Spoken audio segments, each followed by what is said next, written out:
fait, je pense que c'est vraiment important aujourd'hui pour Angoulême d'avoir cette promenade qui se dessine et qui se lie bien entre la ville haute et la ville basse pour son évolution et surtout pour l'usager.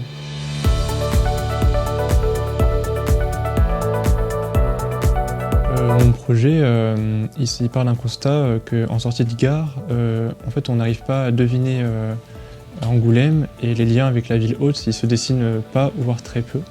Pour moi, les problèmes, ce sont le parvis de la gare et l'accès à la ville haute. Le parvis de la gare, aujourd'hui, c'est une grande place minérale et il y a peu de végétation et en fait, il donne directement sur la route et sur des parkings. Et du coup, on ne sait pas vraiment où donner de la tête. Et quand on va à la ville haute, on passe par l'avenue Gambetta. C'est une belle avenue, mais la hauteur des bâtiments elle nous empêche de voir la ville haute. Du coup, le projet, dans un premier temps, c'est de venir implanter un boisement assez dense et spontané au parvis de gare et qui va venir diviser l'espace, un accès à la ville basse, un accès au commerce, du coup la banane qui est juste en face, et un accès à la ville haute. Et du coup, ce boisement, il vient apporter de l'intimité aux usagers qui sortent de la gare et donc de face à la route et au parking.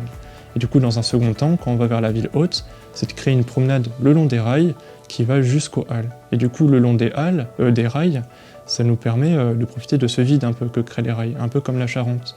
Parce que on a de la chance d'avoir les rails, ça crée un vide dans le tissu urbain, et ça nous permet de respirer, d'avoir ce repère visuel. Et pour conclure, en fait, je pense que c'est vraiment important aujourd'hui pour Angoulême d'avoir cette promenade qui se dessine et qui se lie bien entre la ville haute et la ville basse pour son évolution et surtout pour l'usager, qu'il soit quotidien ou même juste un touriste par exemple.